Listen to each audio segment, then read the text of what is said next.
Hello everybody and welcome to this playthrough for Pro and Expert Division with various wins. Before we have a closer look at all the content here in this video, make sure that you do hit the thumbs up button, also subscribe to the channel and turn on the notifications. Doing those three things doesn't cost you a dime and it helps the channel immensely.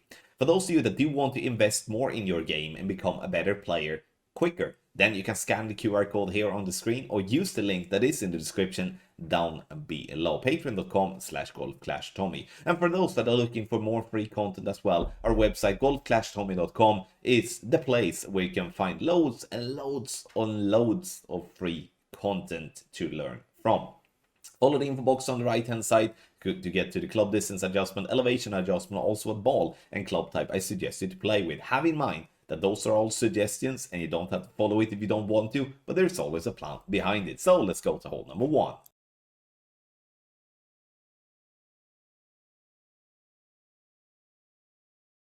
For hole number one, here if we do have tailwind, we are going to go for the green. I like to use a ball with a lot of power, and you can see here that I'm using a 5.8 topspin. And why do I do that when I do have more topspin to be able to be used? That's because I do want you that do not have an Apocalypse level 8 to be able to follow what I'm actually doing. Adjust max plus 10. We do a max overpower with a slightly slower needle, half a ball of left curl. The intention here is to clip the rough with my, what will it be, the third bounce to slow down and get the ball to green. Now you can see with the new hole location here with the drummer links, hole 5, that it has been moved more left, which means that the hole in one will be much less rare, but the same type of principle applies. If you do have a tailwind, we send it, get ourselves close to or on the green. If we do have a wind that do not make it possible to send it over the water, or we do not have the topspin enough to do so, then we lay up and we do take our chances with an eagle from distance.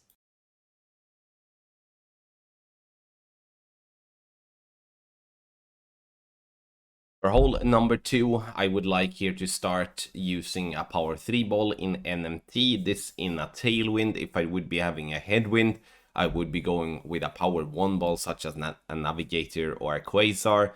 And the reason for that is because I do want to have room to adjust. Now when we do have tailwind, we obviously are adjusting back from max, which will give us room to adjust here. Spins will vary depending on what your intention is here. My intention is to get the ball as far down the fairway possible.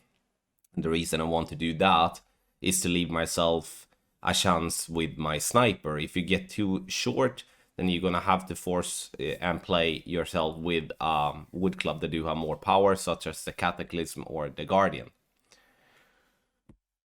Max plus 20 is the adjustment.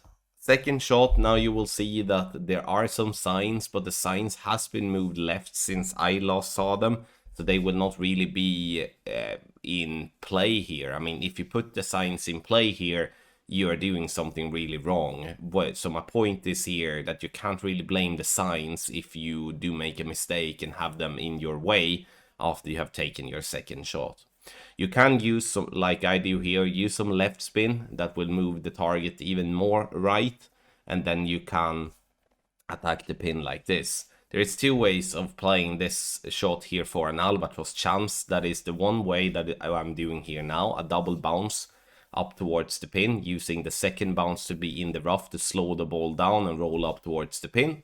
And the second one is that you go for a direct rough bump. A direct rough bump, having your first bounce directly in the rough near green, then you're gonna have to have a wood club with more power.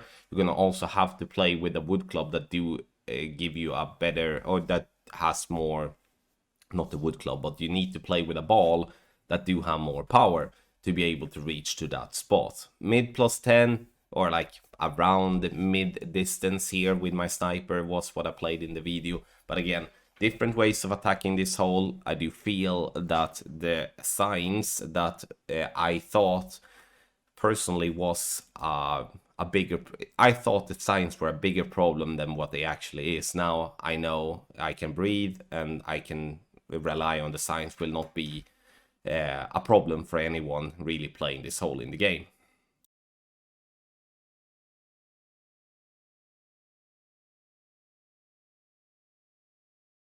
Drummer Links hole number 4. Here you can see that the pin is now moved more left and it stands, I mean, a bit closer towards the beginning of the green. Very similar though to how it was before, just that it's more left. Playing from the min line here in this particular video, what you need to have in mind is that there is, to my eyes, a little sticky spot from the spot that we are aiming from. That may or may not be easy to find that, because it all depends on what type of wind direction you have off tee and what you can play. If you do have a tailwind, then you're gonna have to play a long iron. In a crosswind and a headwind, you can play with your wood club. And a wood club is better because it will, in general, be less adjustment, but also will have a better ball guideline. Sure, there are possibility to go for rough bumps and stuff like that, like it has been in the past, but when it comes to the rough bumps, they will be very risky, and greats on greats may or may not be safe. 20% elevation is what we judge to be the elevation for this hole, but as always on par 3s, mix and match. Make sure to get yourself the elevation that works for you and the way you play.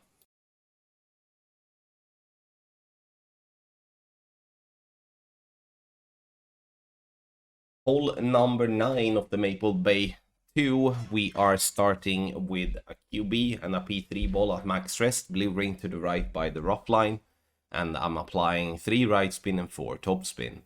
After that, I swap to my Apocalypse. Why do I do that? It's because I feel comfortable doing so. Do you have to do that? No, you can stay with your quarterback, or you can play with the rock or something like that when you do have a tailwind. The only time you're gonna have to be forced to swap to a club like the Apocalypse would be if you do have a headwind, because otherwise you would pull into max club. Some curl to the right, together with just before circle the drop. The intention is to have the ball as far down the fairway possible. I would say that I would be careful with coming too far right here. I'm not sure if the signs are in play actually, but they are standing very close to the fairway there, which is yet again a very stupid place to put some signs, trying to rake in a few bucks from ad revenue. Second shot, we are then going to play this one slightly different than what we have normally done. Normally we have been attacking the pin standing much further back on the green, which has meant for a much longer rollout.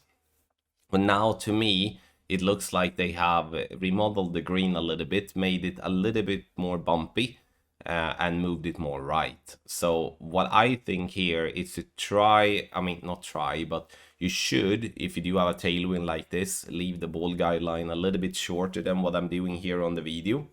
But you can also see that even if I have the blue ring by the rough line or white ring by the rough line, I have the same type of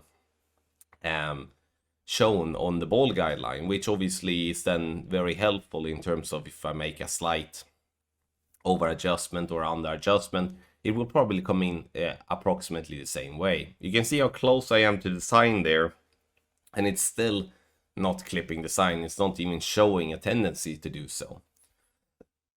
Unlucky rolling over the hole there on the left hand side, but 10% elevation is the standard way of using the elevation on the second shot. When it comes to those that you feel like, okay, I want to spend a ball with more power, I want to use a club with more power, then you can reach yourself up to the rough bump by the green. And I do really think that the rough bump will become a much better way of attacking the pin here when the pin stands much shorter on the green here with the Maple Bay 2 hole 9. Take your game to the next level with our Ultimate Tournament Hex Guides for Expert and Master Division for the Winter Major 2024 tournament here in Golf Clash the game. It's only a major 4 times a year in Golf Clash, and of course you do want to play the weekend round. That's what it's all about. Sure, you can build up some extra clan points for your clan, you can get a special medal for finishing in the weekend round, and obviously you want part of that. With our guides, it offers you a way of not have to spend loads and loads in practice with balls and practice tokens. Use our guide, get yourself easily to the weekend round, and then you can build from there. There is a reason why we are the biggest and the best on the market, so make sure to check out and try for yourselves. Scan the QR code here on the screen, or you can use the link that is in the description down below, called patreon.com/golfclashtommy.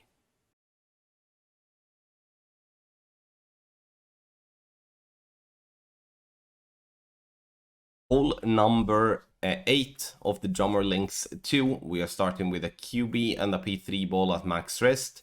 A red ring by the rough line, using all the top spin and one right spin with our QB. Now, if you do not have the QB9 or QB10, you can always swap over to the Apocalypse and then add the spins. I add the spins with QB because I feel it's easier to add max of something than half of something else. Max plus 10 with my Apoc and a circle drop overpower. The reason for all those elements here is to ensure that we're not clipping the rough. It's ensuring that we do have the distance, and using those different type of techniques helps you remove the risk of pulling into max club and such like that. That's why I'm starting with the QB for an example. Now again, that's the headwind type of way of playing. If you do have a crosswind, I will play the same way. If you do have a tailwind, I would recommend actually just smash the ball down there. Use the ball with the most power possible. Some top spin, some left spin.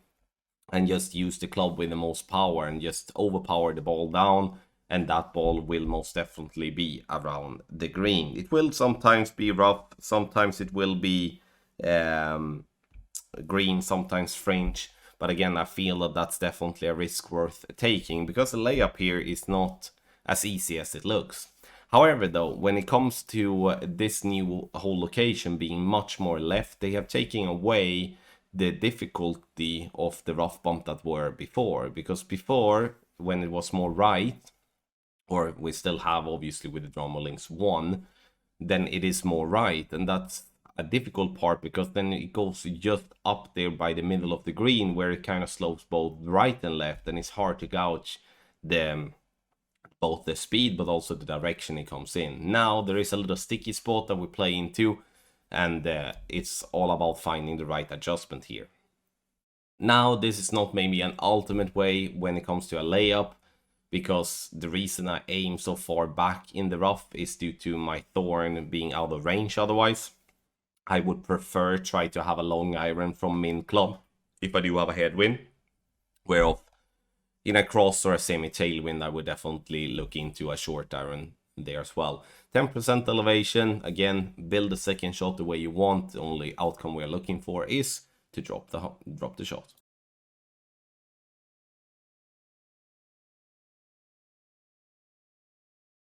For hole number 3 of the Maple Bay, here we are starting on the left hand side. Here with the new hole location, the pin has been moved a little bit further back on the green, but also more right. And the green is not as flat as it were as well, so there has been some bumps with it too. I'm starting at the top of +1, blue ring to the right by the rough line, adjust max +20. You will see this shot be close, but definitely need some work. Playing on the left side like this is the more conservative / safe way of attacking the pin for an hole-in-one. Whereof if you do want to go a bit more aggressive, you can always attack with a rough bump further up. But as always with rough bumps, there will always be risks involved with that. Get your spins correct, and from the left or from the right, you will see yourself have a good chance for an hole-in-one here for Maple Bay hole 3, or Maple Bay 2 hole 3.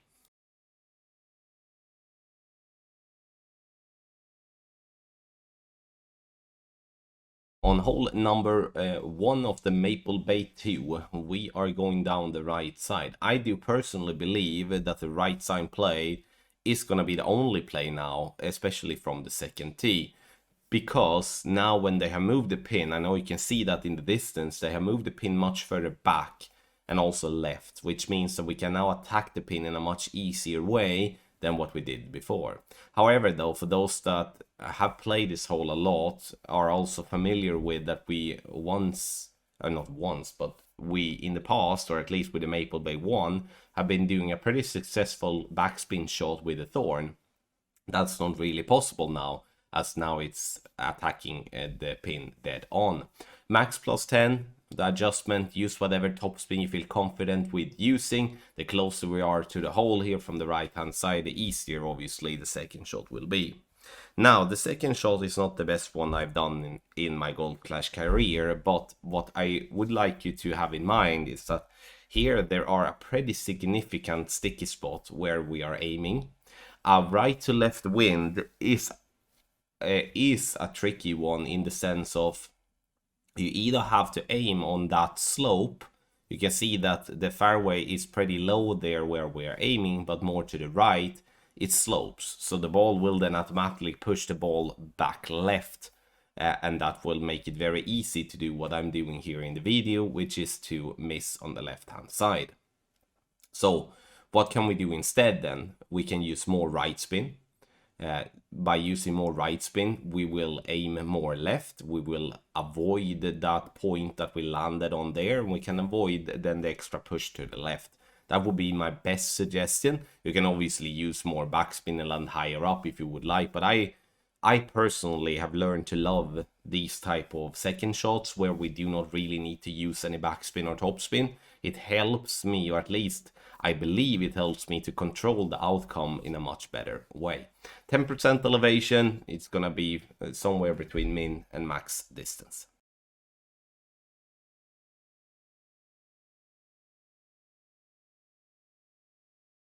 Drummond Links 2, hole number 2. This, the pin has been moved more right. And here I do like to play on NMT if I do have a crosswind or I do have a headwind. This will allow me to attack the pin with a sniper. If you do have a tailwind of T, you're going to have to play with a long iron, and that's going to complicate it quite a bit in my opinion. You can say I'm just using backspin here. Here we can either do two things. We can add more adjustment, or we can, in that case, use a little bit of left spin to get a different type of outcome. But I do believe that this par 3 has always in the past been problem to be consistent at. If we can then play an NMT, it will allow us then to be much more consistent, at least with one part of our full adjustment. Min plus 20 or 20% elevation, again, on par 3s. Make sure to use the elevation with a pinch of salt, meaning that you can, in this case, use a different number and get a different outcome. So don't be afraid to tweak for that. But again, tailwind, we play with long iron. In a crosswind and a headwind, we play with a wood club.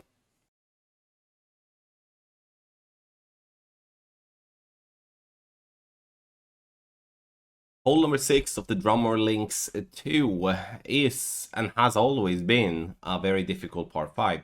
They have made it slightly easier though with moving the pin more right, so it's not covered by the bunker as much. That will be helpful both from playing from the left side but also from the right side, because it will be more reachable from the right side with some sort of a rough bump or a bounce down play.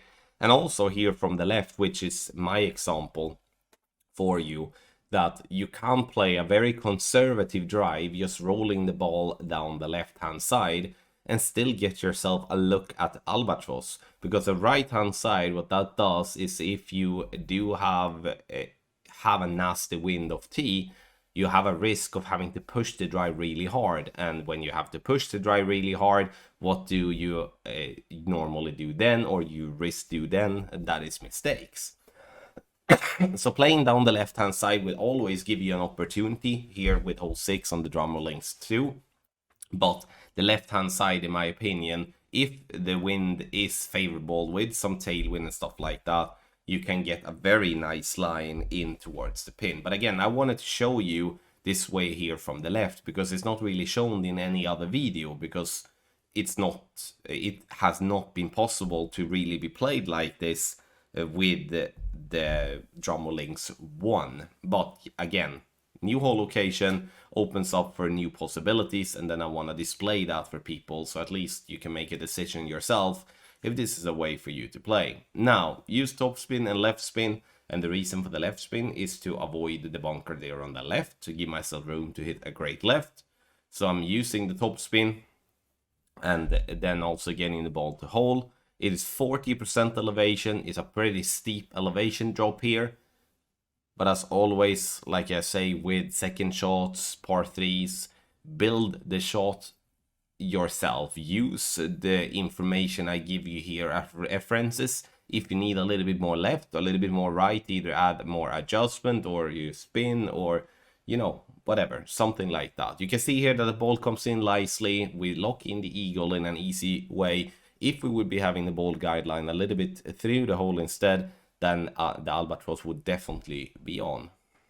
Thank you so much, everybody, for watching this playthrough for the Winter Major 2024. This is a playthrough for Pro and Expert Division with various wins, where I've been focusing a lot on explaining my thought process on how to play these holes with the new pins. This is the first time we do have a tournament where we do have a mix of two different courses that do have new pins. So the Maple Bay with a couple of holes with the Drummer Links with a couple of holes with the new pins. And in this video, I described the way I think the new pins will change the way we're playing the specific holes. I think this is going to be a tough but fair major. I look forward to it a lot. If you do want to have an edge in the major, scan the QR code here on the screen or go directly to patreon.com/golfclashtommy via the link that is in the description down below.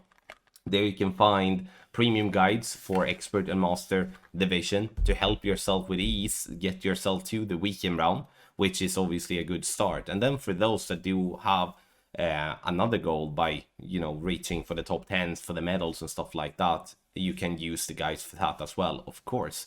When it comes to the other premium guides, we have Tour Play guides, we have Checkpoint Challenge now as well, with the new type of chest that you're getting from completing Tour Play. Could definitely be worth investing in a tour guide to help yourself clear out some more, or complete some more tours and get some new valuable chests. In the end, I wish you the best of luck in the Winter Major Tournament.